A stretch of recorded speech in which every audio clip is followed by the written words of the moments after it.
Hello everyone, আমি Ankita. Welcome to my new blog. যদিও ব্লগের প্রতি ইন্টারেস্ট নেই আমার, বা কোনোদিন ছিলও না, তবুও সকলকে করতে দেখে আমারও মনে হলো টাইম পাসের জন্য একটু ব্লগ করে দেখি, তাই আমিও করলাম। যাই হোক, পরে বাকি গল্পটা করব। এটা ছিল আমার বেনারস যাওয়ার, যখন আমি বাড়ি থেকে হাওড়া স্টেশনের জন্য রওনা দিয়েছিলাম। গাড়িতে একটু নাটক করে নিচ্ছিলাম। তারপরেই আমি হাওড়া স্টেশন পৌঁছে আমার গোলুর জন্য ওয়েট করছিলাম, যে গোলু কখন আসবে, ওকে নিয়ে আমি একটু মজা করব। দেন গোলু আসার পর আমি ওকে চিকেন বল কিনে দিই। খুব মজা করে খায়। অ্যাকচুয়ালি ওকে আমি খাওয়াতেও খুব মজা পাই, আর খাওয়ারটাও খুব মজা করে খায়। ও মজা করে খাচ্ছিল। তারপরে আমরা ট্রেনে ওঠার পর গোলু আবার বিস্কিট খাচ্ছিল। তখন আমি ওকে ডিস্টার্ব করছিলাম, ও গল্প শুনছিল। আমি ওকে ডিস্টার্ব করি, ও ডিস্টার্বটা না খুব সুন্দর করে নেয়। দেখতেই পাচ্ছেন, আমি ওকে যতবারই ডাকছি না কেন, ব্যাপারটাকে সুন্দর মজা করে নিচ্ছে। মজা করে আমার ডিস্টার্বটা মজা নেয় ও। তারপরে আমরা রাত্রে না হঠাৎই ধানবাদ থেকে অর্ডার করে নিয়েছিলাম বিরিয়ানি জোম্যাটো থেকে। তারপর আমাদের বিরিয়ানিটা দিয়েছিল রাত 12টায়। তখন আমি গোলু খাচ্ছিলাম। তারপর হোটেল পৌঁছে গেলাম বেনারসে।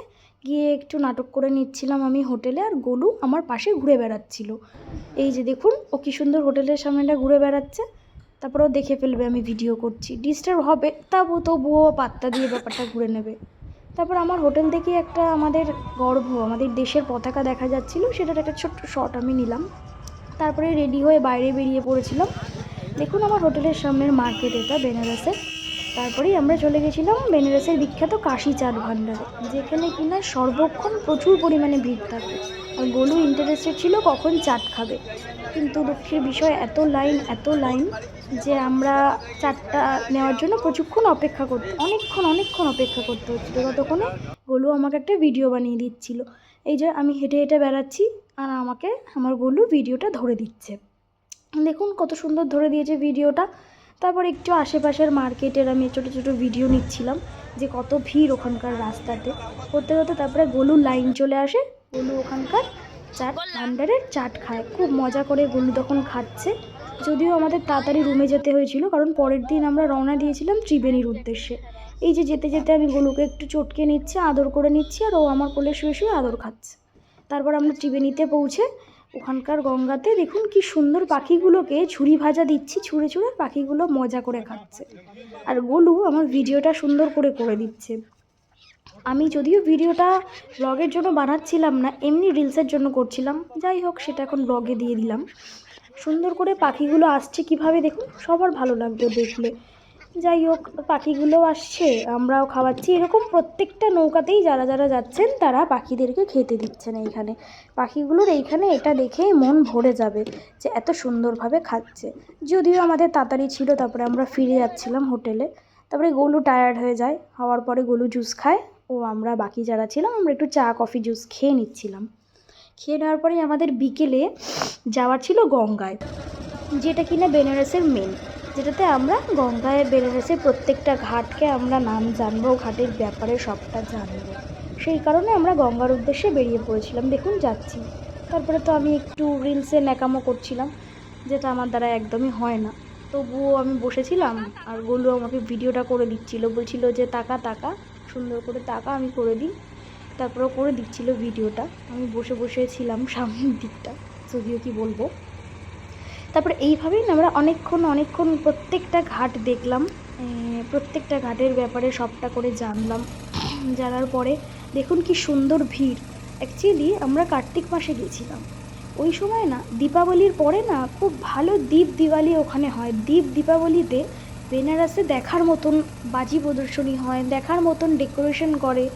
ওই সময়টা আলাদাই একটা ভাব থাকে বেনারসের। এই দেখুন যত সন্ধে হয়ে যাচ্ছে বেনারসে, তত গঙ্গার পাড়ে ভিড় বাড়ছে, কারণ যেটা বিখ্যাত আরতি দেখার জন্য। তো আমরাও তাড়াতাড়ি করে প্রত্যেকটা ঘাট দেখতে দেখতে আস্তে আস্তে পাড়ের দিকে যাচ্ছিলাম।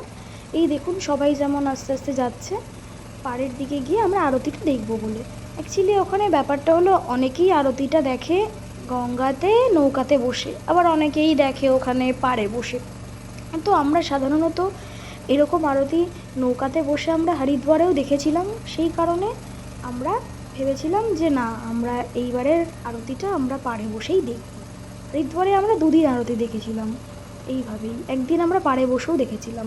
সুন্দর দেখেছিলাম, আর বেনারসে আরও সুন্দর। দেখবো বলে তাড়াতাড়ি করে আমরা পাড়ের দিকে চলে গেলাম। এবার নেবে ব্যাস আরতি শুরু হয়ে গেল। তারপর যাই হোক আরতি দেখলাম। ওই সব আরতি দেখলে মন ভরে যায়, মন ভরে আমরা মিনিমাম 1 ঘন্টার ওপরে আরতিটা হয়। তো যাই হোক যতটুকু শর্ট আমার দ্বারা নেওয়া সম্ভব হয়েছিল আমি নিয়েছিলাম, সেটাই আমি এখন দেখাচ্ছি। আরতি দেখে দেখে আমরা রুমে চলে যাচ্ছিলাম তাড়াতাড়ি করে, কারণ আমাদের পরের দিন পুজো দেওয়ার ছিল বিশ্বনাথ মন্দিরে। এই পুজো দিতে গেছিলাম, দেখুন পুজো দিতে গিয়ে গোলু আমাকে আবার একটা ভিডিও করে দিচ্ছিল। আবার বলি, ভাববেন না ও আমাকে ভিডিওটা এমনি এমনি করে দেয়, ও কিন্তু খুব বদমাইশ। ও আমাকে ভিডিওটা করে দেয়, তার জন্য ওকে ফোন দেখতে দিতে হয়, ওর মা ওকে বকে মারে, সেখান থেকে বাঁচাতে হয়। ওর মার থেকে লুকিয়ে লুকিয়ে ফোন দেখে, ওকে সুন্দর সুন্দর জিনিস খাওয়াতে হয়। আর এই যে আমরা এই এতজন মিলে ফ্যামিলি মিলে আমরা গেছিলাম বেনারসে। তারপর এখানেই শেষ, আর কিছু বলবার নেই। আমি নেক্সট ব্লগে আরও কিছু দেখানোর চেষ্টা করব। তারপরে বেনারসের বিখ্যাত পান খেয়ে পরের দিন টাটা বাই বাই কলকাতা।